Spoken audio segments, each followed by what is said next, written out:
शारीरिक, मानसिक और आध्यात्मिक कल्याण के लिए मनुष्य का वीर कितना महत्वपूर्ण है? क्या वीर्य को बर्बाद करने से हमें आध्यात्मिक नुकसान हो सकता है? आप जानते हैं कि वीर्य आपके शरीर के अस्तित्व का आधार है, चाहे आप पुरुष हो या महिला, क्योंकि यह आपका 50% हिस्सा है। हाँ,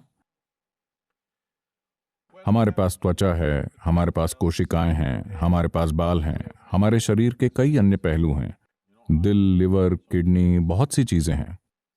इन सभी कोशिकाओं में अपनी अलग अलग शक्ति है। But semen is of an extraordinary level of potency, it can create a whole new life. पर वीर्य में असाधारण शक्ति है, ये एक नया जीवन बना सकता है। आज आप एक उपकला यानी एपिथेलियल कोशिका लेकर प्रयोगशाला में बहुत कुछ कर सकते हैं और शायद हम आपका क्लोन बना सकते हैं, ठीक है? तो क्षमता यहां भी है, पर उस तरह की क्षमता नहीं है जितनी कि उस कोशिका में है जिसे आप वीर्य कहते हैं। तो यौगिक संस्कृति में इसे वीर्य कहा जाता है। वीर्य का एक अर्थ वज्र भी है, जिसका अर्थ है स्थिरता या हीरा, Stability or diamond, which is the hardest thing. जो सबसे कठोर चीज है। तो मानव शरीर में वीर्य को वज्र के समान माना जाता है। इसका मतलब है कि ये सबसे शक्तिशाली चीजों में से एक है। अगर आप इसका उपयोग करना जानते हो तो इसके उपयोग का एक तरीका है कि आप इससे बच्चे पैदा कर सकते हैं। ये एक बात है। अगर आप ये सवाल इसलिए उठा रहे हैं क्योंकि आप लोग इसे जेएनयू की चादरों पर फैला रहे हैं, Okay.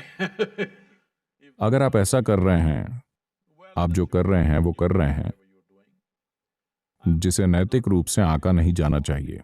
मुद्दा ये नहीं है, सवाल ये है कि आपकी मजबूरी किस स्तर पर है। इस शरीर की किसी भी चीज से क्या हम एक अलग स्तर का काम कर सकते हैं? बिल्कुल। सिर्फ वीर्य ही नहीं, इस शरीर की हर चीज को रूपांतरित किया जा सकता है। देखिए, मान लीजिए मैंने आप सभी को सूप बनाने की सामग्री दी। आप सभी को वही सूप बनाने की सामग्री दी। क्या आपको लगता है कि आप सभी एक ही सूप बनाएंगे? नहीं, आप 500 किस्मों के सूप बनाएंगे, हालांकि सामग्री एक ही है। अभी हमारे साथ यही हुआ है। हम सभी मौलिक रूप से एक ही सामग्री हैं, पर देखिए हम में से हर एक कितना अलग है। अलग अलग सूप। अगर मैं आपको सूप बनाने की सामग्री दूं, तो आप एक शानदार सूप या एक घटिया सूप बना सकते हैं।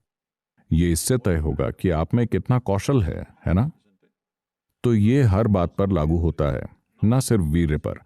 आपके शरीर और आपके मन के हर आयाम को आप किसी जबरदस्त चीज में बदल सकते हैं, या इसे औसत दर्जे का या एक गंभीर समस्या बना सकते हैं।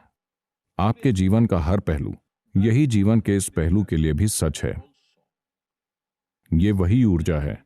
देखिए, लोग इसका शाब्दिक अनुवाद कर रहे हैं, पर अगर आप उपकलता यानी एपिथेलियल कोशिकाएं बनाना चाहते हैं, तो शरीर इस पर जितनी ऊर्जा खर्च करता है उसके मुकाबले अगर आप एक वीर्य की कोशिका बनाना चाहते हैं, तो शरीर जितनी ऊर्जा खर्च करता है वो बहुत अलग है।